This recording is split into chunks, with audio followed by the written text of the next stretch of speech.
The water was still that morning. Too still, some would say later, when they tried to make sense of what happened.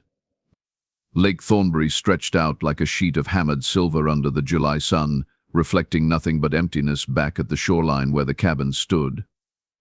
It was 1987, and the world felt slower then, quieter, less connected. People disappeared into the folds of rural America, and sometimes they never came back out. Rebecca Halloway was 32 years old when she vanished. Not the type of woman you'd expect to become a headline, if we're being honest. She was a librarian from Dover, Michigan, married to a man named Thomas Halloway, a regional sales manager for an industrial equipment company. They'd been married 8 years, no kids, no drama, according to friends. Just two people living what appeared to be an unremarkably normal life in the outer suburbs of Detroit, working their jobs, attending church on Sundays, and hosting the occasional barbecue in their modest backyard. But something must have been wrong. Something always is, isn't it? Because on the morning of July 14th, 1987, Rebecca Halloway walked out of a rented lake house on the northern shore of Lake Thornbury and simply ceased to exist. The cabin belonged to Thomas's boss, a man named Gerald Vance, who'd offered it to the Halloways for a long weekend getaway. A gift, he'd called it, for Thomas's hard work closing a major account that spring. The place was rustic, charming in that upper-middle-class way that screamed summer retreat without being too extravagant. 2 bedrooms, a wraparound porch, a private dock stretching out into the water. Isolated, sure, but peaceful. The kind of place where you'd go to reconnect, to escape the grind of everyday life. According to Thomas, they'd arrived Thursday evening, July 9th. Everything was fine. Better than fine, actually. He told police they'd spent Friday swimming, grilling steaks, drinking wine on the porch while watching the sunset bleed across the lake. Saturday was more of the same. Lazy, romantic even.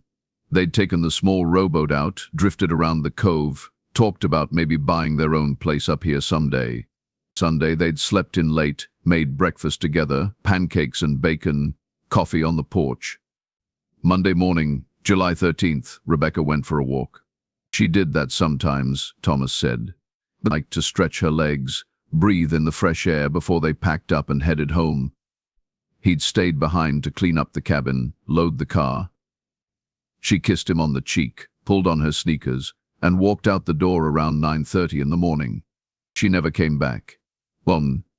Thomas said he started worrying around 11.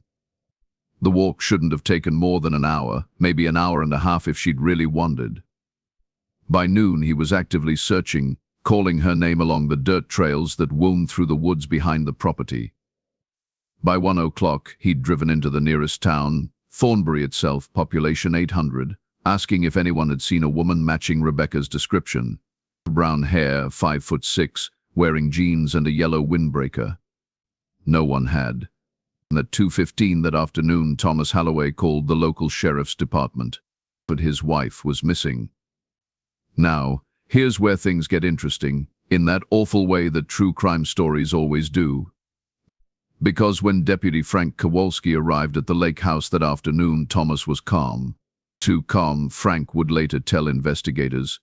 Not panicked, not frantic, just methodical, describing the situation like he was reporting a missing package instead of a missing wife.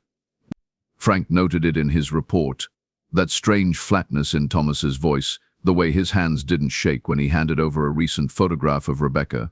They searched that evening.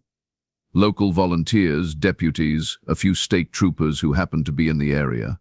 Flashlights cutting through the trees, voices echoing across the water. They found nothing. No torn clothing, no signs of a struggle, no footprints leading anywhere unexpected. The trails were well worn, used by hikers and fishermen throughout the summer. If Rebecca had walked them, she'd left no trace. The next day they brought in dogs. Bloodhounds picked up Rebecca's scent from the cabin, followed it down the main trail toward the lake, and then lost it completely near a rocky outcropping about half a mile from the house. Gone, as if she'd evaporated into the humid Michigan air. Theories emerged quickly, the way they always do. Maybe she'd fallen into the lake, drowned, her body pulled under by the current. Except Lake Thornbury was shallow near the shore, calm, not the kind of water that swallowed people whole. Maybe she'd run off, left Thomas for reasons no one knew about, except she'd taken nothing with her.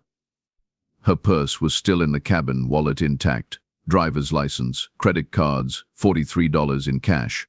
Her suitcase was packed, ready to go home. Maybe something worse had happened. Maybe someone had taken her. The investigation shifted its focus to Thomas Halloway almost immediately. It's always the husband, right? Statistics don't lie. When a married woman disappears, the spouse is the prime suspect until proven otherwise. Then Thomas, well, he didn't help himself much. For one thing, his timeline had inconsistencies. Small ones, nothing glaring, but enough to make detectives raise their eyebrows. He'd told Deputy Kowalski that Rebecca left around 9:30. But when interviewed 2 days later by state investigators, he said it might have been closer to 10. When asked what he'd been doing while she was gone, he said cleaning, packing, loading the car. But the cabin was still relatively messy when police arrived. Dishes in the sink, towels on the bathroom floor, nothing suggesting someone had spent 2 hours tidying up. Then there was the insurance. A life insurance policy on Rebecca, taken out 18 months earlier, worth $200,000. Not an insane amount, not billionaire murder for profit money, but enough to make you comfortable, especially in 1987 dollars. Thomas said it was his employer's standard policy, offered to all senior staff. Perfectly normal, perfectly legal, perfectly suspicious. Our detectives dug deeper. They interviewed friends, co-workers, family members. Rebecca's sister, Monica, said the marriage seemed fine, but admitted she hadn't talked to Rebecca much in the months leading up to the trip. Busy lives, you know how it is. A co-worker at the library said Rebecca had seemed distracted lately, maybe a little sad, but nothing alarming. Thomas's colleagues described him as professional, reserved, not particularly warm but not hostile either. A man who kept to himself. No one could point to any obvious motive. No affairs, no financial troubles, no history of violence. On paper, Thomas and Rebecca Halloway were boring and remarkable. The kind of couple you'd forget 5 minutes after meeting them at a dinner party. But boring people can do terrible things, can't they? The facade of normalcy is often just that, a facade hiding something rotten underneath. Investigators executed a search warrant on the lake house in late July. They tore the place apart, looking for blood, hair, fibers, anything that might suggest violence. They found nothing. The cabin was clean. Too clean, some thought, as if it had been scrubbed down, sanitized. But there was no forensic evidence to support that theory. No luminol reactions, no hidden stains, no trace of Rebecca beyond what you'd expect from someone who'd been staying there for 4 days. They searched Thomas's car, a 1985 Buick sedan. Nothing. They searched his home back in Dover, went through closets, drawers, the garage, the attic. Nothing. Rebecca Halloway had simply vanished, and if Thomas had anything to do with it, he'd done it perfectly. The case went cold by autumn. The media moved on, chasing fresher tragedies, newer mysteries. Rebecca's face appeared on missing person posters for a while, plastered in gas stations and post offices across northern Michigan, but eventually those faded too, sun-bleached and forgotten. Thomas Halloway moved away from Dover in 1989, relocating to Ohio, then later to Pennsylvania. He remarried in 1993, a woman named Patricia, a nurse he'd met at a hospital fundraiser. They had 2 children, lived quietly in a suburb outside Pittsburgh. Rebecca's family never stopped looking. Monica hired private investigators over the years, spent thousands of dollars chasing leads that went nowhere. Psychics, retired cops, amateur sleuths, anyone who claimed they could help. None of them did. Rebecca remained gone, a ghost haunting the shores of Lake Thornbury, a question mark etched into Michigan's long list of unsolved disappearances. For 36 years, that's where the story ended. Until March of 2023, when a group of college students on spring break decided to explore an abandoned property near Lake Thornbury. The place had been empty for decades, a crumbling two-story house set back from the main road, surrounded by overgrown weeds and skeletal trees. Local kids said it was haunted, naturally because every small town has a haunted house. The students thought it would be fun, something to post on social media, you know the drill. They broke in through a side door, filmed themselves wandering through dusty rooms filled with rotting furniture and peeling wallpaper. One of them, a girl named Emma Schultz, noticed something odd in the basement. The floor was concrete, cracked and uneven, but in one corner near an old furnace, the concrete looked different. Newer, maybe, or patched. She pointed it out to her friends, half joking that maybe there was a body buried there. They laughed, took some pictures, left. But Emma couldn't stop thinking about it. Something felt wrong, the way things sometimes do when you brush up against a truth you're not ready to accept. She mentioned it to her roommate, who mentioned it to a friend who happened to have a father in the FBI. By early April, federal agents were at the house with ground-penetrating radar. They found something. The excavation took 2 days. Careful work, layers of concrete chipped away, dirt removed with small tools, everything documented, photographed, preserved. On April 6, 2023, at approximately 3 in the afternoon, they uncovered human remains. Female. Approximate age 30 to 35. Time since death, consistent with 30 to 40 years. Cause of death, blunt force trauma to the skull.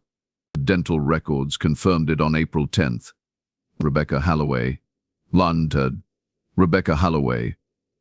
She'd been there the whole time, buried under concrete in the basement of a house less than 2 miles from the lake cabin, where she'd disappeared. A house that, according to county records, had been owned in 1987 by Gerald Vance, Thomas Halloway's boss. The man who'd loaned them the lake house for that long weekend in July. The FBI moved fast. They reopened the case with the full weight of federal resources, pulling old evidence, re-interviewing witnesses, tracking down everyone connected to that summer in '87. Gerald Vance had died in 2004, a heart attack at age 71. His widow, Margaret, still lived in Thornbury, now 92 years old and in a nursing home, her memory mostly gone. Thomas Halloway was 70 years old in 2023, still living in Pennsylvania with Patricia, retired, comfortable, a grandfather to 3. Agents arrived at his door on April 12th, polite but firm. They wanted to talk about Rebecca, but he said nothing. Lawyered up immediately. Patricia was shocked, of course, devastated. She'd known about Thomas's first wife, knew she'd disappeared. But Thomas had always maintained his innocence, always played the grieving husband. Now, suddenly, that narrative was crumbling. FBI agents were searching their home, seizing computers, looking at financial records, phone logs, everything. Meanwhile, investigators were piecing together the puzzle. The house where Rebecca was found had been Gerald Vance's investment property, a rental he'd owned since the early '80s. In '87, it had been vacant, sitting empty between tenants. Vance had access, obviously. So did Thomas, potentially, if Vance had given him keys. But why? What possible motive connected Thomas Halloway and Gerald Vance to Rebecca's murder? The answer came from an unexpected source. A woman named Diane Kowalski, daughter of the late Deputy Frank Kowalski, who'd been one of the first responders back in '87. Frank had kept notes, personal observations separate from his official reports, jotted down in a notebook he'd left behind when he died in 2011. Diane found the notebook while clearing out her father's storage unit, saw the news about Rebecca's remains being found, and contacted the FBI. Frank had suspected something from the beginning, something he couldn't prove but couldn't shake either. He'd noted that Gerald Vance had been unusually interested in the investigation, calling the sheriff's office multiple times, asking for updates, offering to help search. Not suspicious on its own, maybe, but combined with other observations, it painted a picture. Frank had also noted that Thomas's story about when Rebecca left for her walk had changed.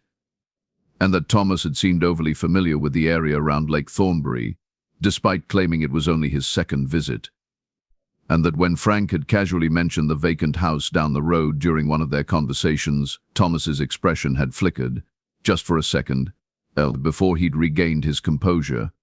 Frank Kowalski had suspected Thomas Halloway, and maybe Gerald Vance too, but he'd had no proof, no way to pursue it further. So he'd written it down, tucked it away, and let the case go cold. Now, 36 years later, that notebook was evidence. The FBI built their case through the spring and summer of 2023. Forensic analysis of the remains revealed details that hadn't been available in '87. DNA, bone fractures, soil samples. They matched concrete composition from the basement to samples taken from a demolition site where Gerald Vance's company had worked in the mid-'80s. Small connections, circumstantial, but building into something larger. They tracked down former employees of Vance's company, people who'd worked with Thomas, people who might have known something. One man, retired now, living in Florida, admitted he'd always thought Thomas and Gerald had been unusually close, more like partners than boss and employee. He'd seen them together outside of work, having drinks, talking in low voices. Another former co-worker remembered a rumor, nothing confirmed, that Thomas had been having an affair, not with another woman, but with someone's wife. Office gossip, whispered speculation. No one had known who, and eventually the rumor had died. What if it had been Gerald Vance's wife? Margaret. Investigators approached Margaret in the nursing home, gently, carefully. She was lucid some days, lost in the fog of dementia on others. But on a good day in late June, a social worker sat with her, asked her about the past. Margaret remembered Thomas Halloway. Said he'd been handsome, charming. Said Gerald had trusted him completely. Said she'd made a terrible mistake once, a long time ago. Said she'd regretted it ever since. She didn't elaborate, couldn't really, her mind slipping away mid-sentence. But it was enough. Enough to suggest a motive, a reason why Rebecca might have become inconvenient. Why Gerald might have helped Thomas make her disappear. Because if Margaret and Thomas had been involved, and if Rebecca had found out, or if she'd been about to, then Rebecca had become a problem. A problem two men had decided to solve permanently. On August 3, 2023, federal prosecutors announced charges. Thomas Halloway was indicted for first-degree murder in the death of Rebecca Halloway. Gerald Vance, though deceased, was named as an accomplice. The case would go to trial in early 2024. Patricia Halloway filed for divorce 2 weeks later. But here's the thing, the part that keeps you up at night if you let it. Because even with all the evidence, all the theories, all the careful reconstruction of events, there are still questions. How did they get Rebecca from the lake house to the vacant house without anyone seeing? Did they kill her at the cabin, or did they lure her somewhere else? Was it planned, premeditated, or did something happen that morning that spiraled out of control? And what about Margaret Vance? If she'd been involved with Thomas, did she know what happened to Rebecca? Did she help cover it up? Or was she another victim in this, manipulated by two men who saw women as obstacles to be removed when convenient? The trial would seek answers. Prosecutors promised justice, finally, after more than 3 decades. Rebecca's family prepared themselves for the ordeal of reliving her death in a courtroom, hearing the details of how she'd been killed, buried, forgotten. But trials take time, and evidence can only tell you so much. The dead keep their secrets, and the living lie. As summer turned to autumn in 2023, Thomas Halloway sat in a county jail in Pennsylvania, awaiting his day in court. He still said nothing. His lawyers argued the evidence was circumstantial, that correlation wasn't causation, as in that a man couldn't be convicted based on decades-old speculation and the ramblings of a woman with dementia. Maybe they were right. Maybe the case would fall apart under scrutiny. Maybe Thomas would walk free, return to his life, die an old man with his secrets intact. Or maybe, just maybe, the truth would finally come out. Because Rebecca Halloway deserved that much, didn't she? To have her story told, to have her death acknowledged, to be more than just a cold case file gathering dust in some archive. She'd walked out of a lake house on a July morning in 1987, trusting that the world was safe, that the people she knew wouldn't hurt her. She'd been wrong. And 36 years later, her bones had spoken the truth she could no longer tell. The question now was whether anyone would listen. The trial began on February 5, 2024, in a federal courthouse in Pittsburgh, Pennsylvania. Outside, protesters held signs, but some demanded justice for Rebecca, her face blown up on poster board. Forever 32, forever smiling in that photograph Thomas had handed to Deputy Kowalski so many years ago. Others proclaimed Thomas's innocence, conspiracy theories about corrupt FBI agents and manufactured evidence, the usual noise that surrounds high-profile cases in the internet age. Inside, the courtroom was packed. Journalists, true crime enthusiasts, law students, curious onlookers who'd managed to snag a seat. Monica sat in the front row, Rebecca's sister, now 68 years old, her face carved with grief that had never quite healed. She'd waited 36 years for this moment, and the weight of it showed in the slump of her shoulders, the tremor in her hands. Thomas Halloway entered in an orange jumpsuit, wrists shackled, flanked by U.S. Marshals. He'd aged, obviously, but he still carried himself with that same unsettling calmness Frank Kowalski had noted all those years ago. Gray hair, deeply lined face, eyes that revealed nothing. He sat at the defense table, whispered briefly to his attorney, a sharp woman named Victoria Brennan, who'd built her reputation defending the allegedly indefensible. The prosecution was led by Assistant U.S. Attorney James Kaplan, a career prosecutor known for his methodical approach to complex cases. No theatrics, no grandstanding, just facts, evidence, logic, laid out piece by careful piece until the picture became undeniable. Judge Harold Winters presided, a stern man in his early 60s who'd seen enough horror in his courtroom to have developed an almost supernatural ability to remain unmoved by emotional appeals. He'd ruled on pretrial motions with an iron fist, allowing most of the prosecution's evidence while excluding some of the more speculative theories. And the trial would proceed on what could be proven, not what felt true. Jury selection had taken 3 weeks. 12 people, ordinary citizens pulled from their ordinary lives, now tasked with deciding whether Thomas Halloway had murdered his wife more than 3 decades ago. They looked nervous, overwhelmed, unprepared for the responsibility despite all the voir dire questioning meant to weed out bias. Kaplan's opening statement was devastating in its simplicity. He stood, buttoned his jacket, approached the jury box. He told them about Rebecca Halloway, the librarian from Dover who'd loved books and quiet evenings, and her husband of 8 years. He told them about the lake house, the supposed romantic getaway that had become a grave. He told them about the 36 years Rebecca had spent buried under concrete while Thomas moved on, remarried, raised a family, played the role of respectable citizen. He told them the evidence would show that Thomas had been having an affair with Margaret Vance, his boss's wife, and that Rebecca had discovered this betrayal. He told them Thomas and Gerald had conspired to eliminate the problem Rebecca represented, that they'd killed her on July 14, 1987, that transported her body to the vacant house Gerald owned, and buried her in the basement. He told them the concrete used to cover Rebecca's grave matched samples from Gerald Vance's construction company. He told them Thomas's timeline had been inconsistent from the start. He told them about Frank Kowalski's notes, the observations of a deputy who'd sensed something wrong but couldn't prove it. He told them about Margaret Vance's confession, fragmentary though it was, admitting to a terrible mistake involving Thomas Halloway. And he told them about the medical examiner's findings, blunt force trauma to the skull, a heavy object swung with force, crushing bone, ending life. Murder, not accident. Premeditated violence, not spontaneous tragedy. When Kaplan sat down, the courtroom was silent. But even the journalists had stopped typing. Miss Victoria Brennan rose for the defense.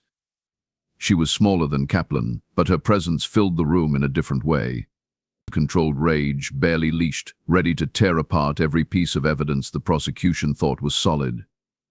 She told the jury that this case was built on speculation, on assumptions stacked like cards waiting to collapse. She told them Thomas Halloway had been a grieving husband in 1987, a man whose wife had vanished without explanation, and that he remained innocent of her death. She told them Gerald Vance had been a wealthy man with properties all over northern Michigan, and that any number of people could have accessed that vacant house. She told them the concrete evidence meant nothing, that Gerald's company had supplied concrete to dozens of sites in the region during the 80s. She told them Margaret Vance was 92 years old, suffering from advanced dementia, and that her supposed confession was unreliable at best, completely fabricated at worst. She told them Frank Kowalski's notes were the opinions of one small-town deputy, not facts, not proof. She told them the timeline inconsistencies were minor, the kind of discrepancies anyone might have when recounting events from memory under stress.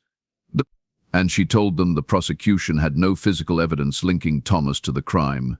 But no fingerprints, no DNA, no witnesses, nothing placing him at that house on the day Rebecca died. She told them reasonable doubt was their sword and shield, and that they must wield it to protect an innocent man from a rush to judgment driven by public pressure and political convenience. When she finished, some jury members looked uncertain. Others remained stone-faced. And the testimony began. Week 1 brought the technical witnesses. The medical examiner who'd analyzed Rebecca's remains walked the jury through his findings. The skull fractures suggested multiple blows, not a single strike. The angle indicated someone standing over the victim, attacking from above. Time since death was consistent with summer of 1987, give or take a few years, but combined with the identity confirmation, it was almost certainly July 14th. Brennan cross-examined aggressively. She got the examiner to admit that exact time of death couldn't be determined with precision. She highlighted that the concrete covering the grave could have been poured days, weeks, even months after the burial. She forced acknowledgement that while the injuries were consistent with murder, they could theoretically have resulted from an accident, a fall, and though the pattern made that unlikely. The forensic geologist testified about the concrete composition, matching it to samples from Vance's company. But under cross-examination, he conceded that the same composition was common in the region during that era, used by multiple contractors. Not unique, not definitive. Week 2 brought the investigators. FBI agents who'd worked the 2023 reopening testified about the excavation, the discovery, the painstaking reconstruction of evidence. State police who'd been involved in the original 87 investigation testified about the initial search, the interviews, the dead ends. And Diane Kowalski took the stand, carrying her father's notebook. She explained how she'd found it, why she'd come forward. Kaplan had her read excerpts aloud. Frank's observations about Thomas's demeanor, his suspicions about Gerald's involvement, his frustration at having no hard evidence. Brennan objected repeatedly, arguing hearsay, arguing speculation. Judge Winters overruled most objections, allowing the testimony as context for the investigation's history, but he instructed the jury that Frank Kowalski's opinions were not facts, merely one officer's impressions. Week 3 was when things got truly painful. Monica testified. Rebecca's sister, the woman who'd never stopped searching, who'd spent a fortune chasing ghosts, who'd aged under the weight of not knowing. She told the jury about Rebecca's life, her kindness, her love of literature, her quiet happiness in the early years of her marriage to Thomas. She also testified that Rebecca had seemed troubled in the months before she died. Distant, preoccupied. Monica had asked what was wrong, but Rebecca had deflected, said it was nothing, said she was fine. Monica regretted not pushing harder, not insisting Rebecca tell her the truth.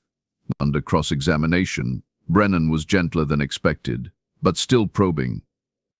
She got Monica to admit she hadn't seen Rebecca in person for nearly 6 months before the disappearance, and that their relationship had been warm but not particularly close in adulthood. That Monica couldn't testify to the actual state of Rebecca's marriage based on first-hand observation. Former co-workers of Thomas testified. Most described him as professional, reserved, nothing remarkable. One woman, retired now, admitted she'd heard rumors about Thomas and Margaret Vance but had never witnessed anything concrete. "Just office gossip," she said, "the kind of thing people whisper when they're bored." Patricia Halloway, Thomas's second wife, was called by the prosecution. She looked shell-shocked, a woman whose entire world had imploded. She testified that Thomas had told her about Rebecca's disappearance when they'd started dating, but that he'd presented himself as a tragic widower whose wife had vanished without explanation. She'd believed him completely, never questioned it. She also testified that in the months since his arrest, Thomas had refused to speak to her, had cut off all communication. She didn't know if that meant guilt or just anger at her for not standing by him. Brennan's cross-examination was brutal. She got Patricia to admit she had no direct knowledge of events from 1987, and that her testimony was about what Thomas had told her, not what had actually happened. That she was bitter about the divorce, about the destruction of her life, and might be biased against him. Patricia left the stand in tears. Then came the moment everyone had been waiting for. The prosecution called Margaret Vance, or tried to. Margaret had deteriorated significantly since the previous summer. Her doctors testified she was no longer competent to appear in court, and that her dementia had progressed to the point where she couldn't understand the proceedings or reliably answer questions. Judge Winters ruled she could not testify. Instead, the prosecution played video from the interview conducted in June 2023. The social worker who'd been present testified to authenticate it. The jury watched on screens mounted throughout the courtroom. Margaret, frail and confused, sitting in a chair at the nursing home. The interviewer asking gentle questions. Margaret's responses, sometimes lucid, sometimes wandering. The key moment came about 20 minutes in. Margaret talking about Thomas, saying he'd been handsome, saying she'd made a terrible mistake. The interviewer asking what mistake. Margaret's face crumpling, tears starting, her voice barely audible. "I should have told," she said. "Should have told what Gerald did, what they did, but I was scared. So scared." The interviewer asking who she meant by they. Margaret looking directly at the camera, sudden clarity in her eyes. "Gerald and Thomas," she said. "They killed that girl, and the wife. Buried her so no one would know." Then her expression changed, confusion returning, and she asked where her daughter was, why she wasn't at school yet. And the moment of clarity had passed. The courtroom was silent as the video ended. Several jurors were crying. Brennan moved for a mistrial immediately, arguing the video was unreliable, that Margaret's mental state made her testimony worthless, that it was prejudicial and should never have been admitted. Judge Winters denied the motion.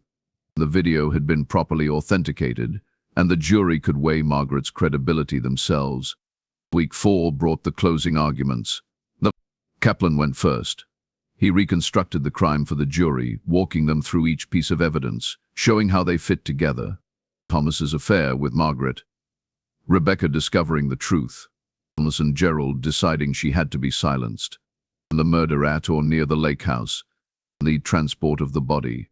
The burial. The decades of lies. He acknowledged the case was circumstantial, that no one had witnessed the actual killing.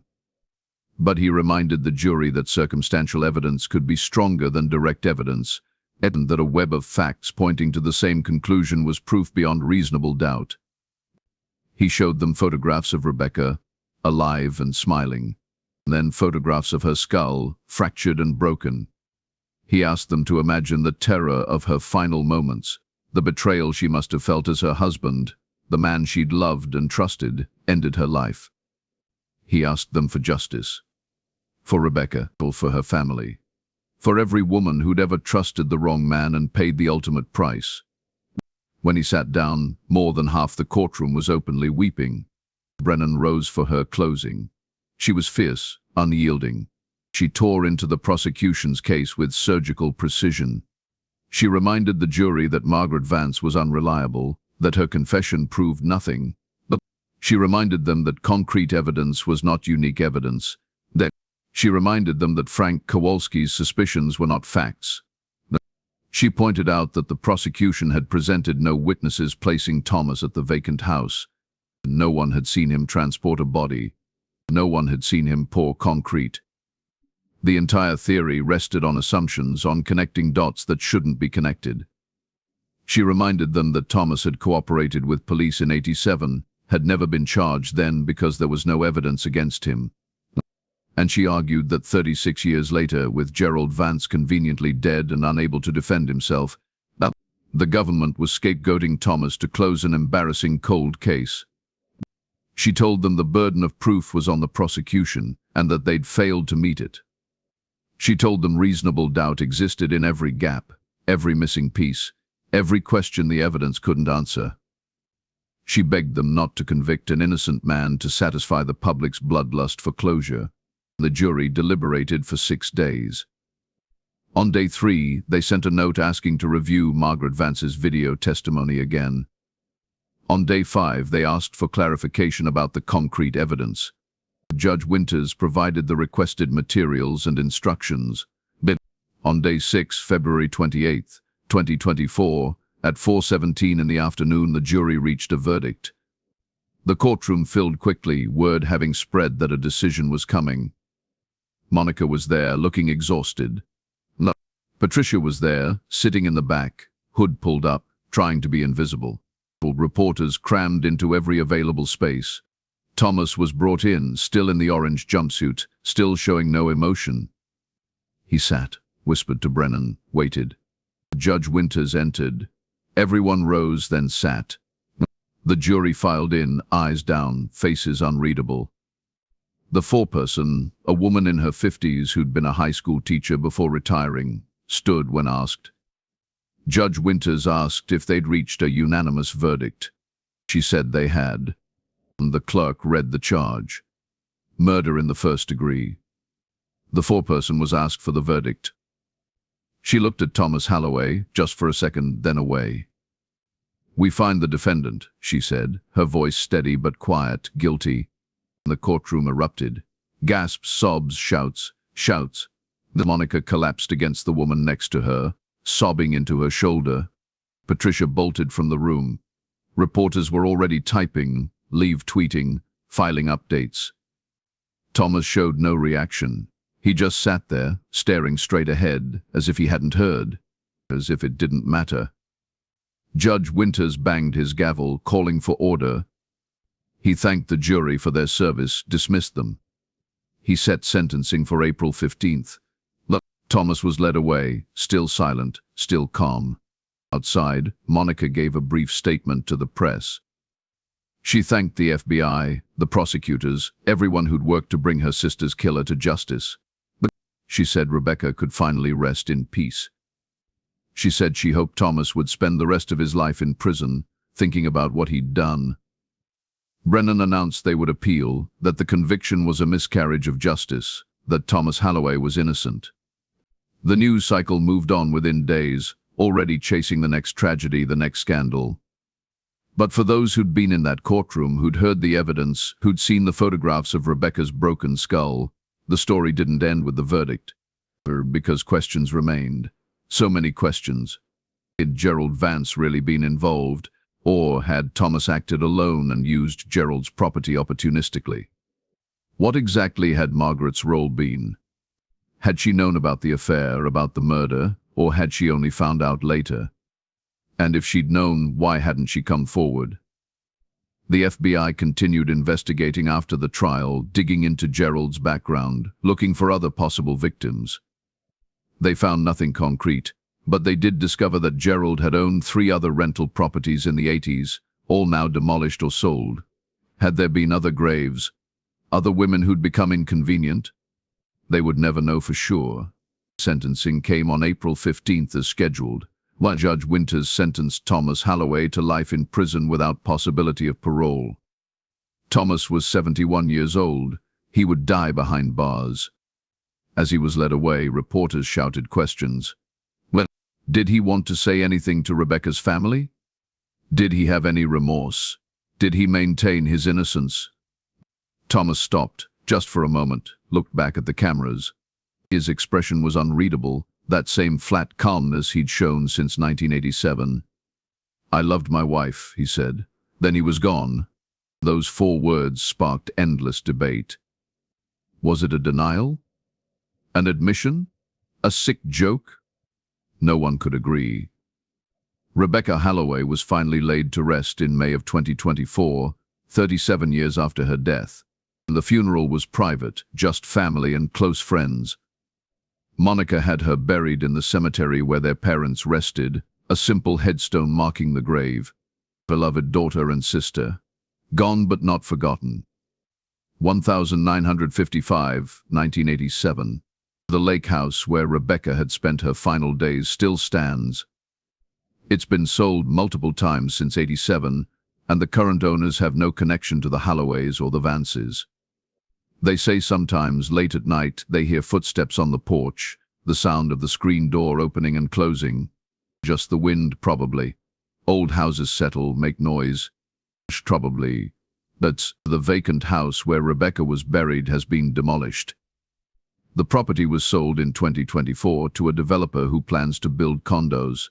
Construction crews say they feel uneasy working there, that the ground seems to resist their equipment, that shadows move where they shouldn't. Superstition, probably. Guilt by association. Probably. Matt and Margaret Vance died in her sleep on June 3, 2024. She was 93. Her family held a small memorial service. No one from law enforcement attended.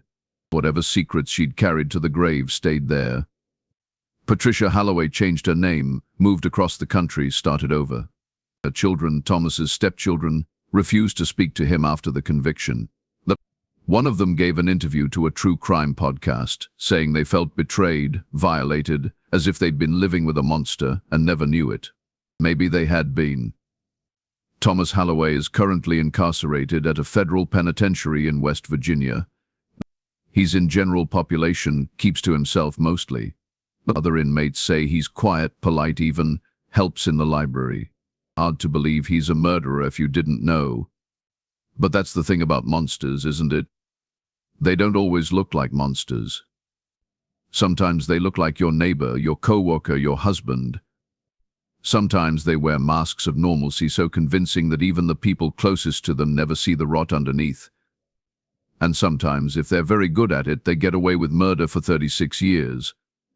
Rebecca Halloway didn't get justice quickly.